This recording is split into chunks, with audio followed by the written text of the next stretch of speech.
ज्ञान सरोवर में आप सभी का फिर से एक बार स्वागत है। और आज मैं फिर से लेके आई हूँ आपके लिए एक प्रेरक कहानी। तो चलिए मैं कहानी शुरू करती हूँ। बहुत समय पहले की बात है। एक गांव में एक लड़का रहता था। वह बहुत ही गुस्सैल स्वभाव का था। छोटी छोटी बात पर इतना ज़्यादा गुस्सा करता था कि लोगों को भी कभी कभी भला बुरा कह देता था।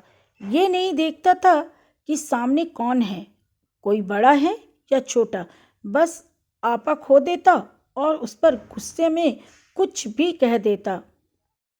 उसकी इस आदत से परेशान होकर एक दिन उसके पिता ने उसे कीलों से भरा हुआ एक थैला दिया और कहा कि अब जब भी तुम्हें गुस्सा आए तो तुम इस थैले में से एक कील निकालना और बाड़े में ठोक देना।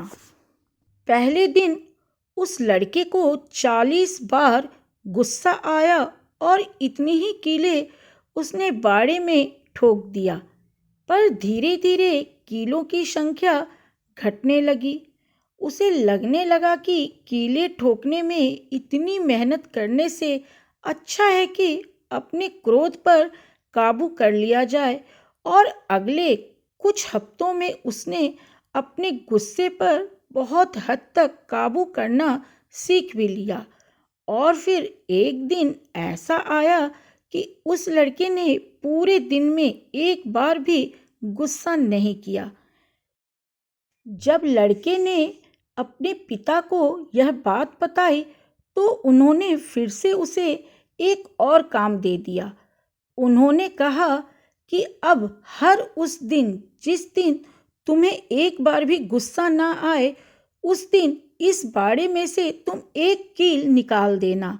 लड़के ने ऐसा ही किया और बहुत समय के बाद वो दिन भी आ गया जब लड़के ने बाड़े में लगी आखिरी कील को भी निकाल दिया और अपने पिता को खुशी से यह बात बताई।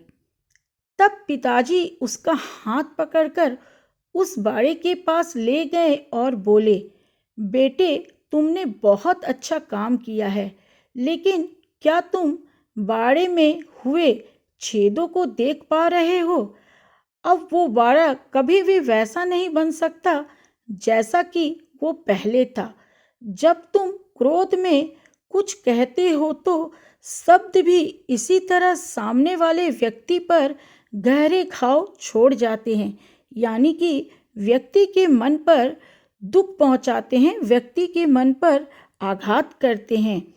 इसलिए अगली बार अपना आपा खोने से पहले अर्थात गुस्सा करने से पहले ये जरूर सोच लेना कि ये सामने वाले पर कितना गहरा घाव छोड़ सकता है।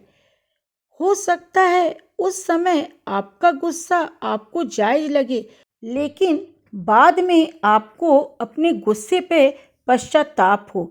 तो इसलिए जब भी गुस्सा आए तो इस बात पर गौर जरूर कीजिएगा। तो आज की कहानी तो यहीं पे समाप्त हुई। आशा है आपको ये कहानी जरूर अच्छी लगी होगी। अगली बार मैं फिर आऊँगी किसी नई कहानी के साथ। तब तक के लिए जय हिंद, जय भारत।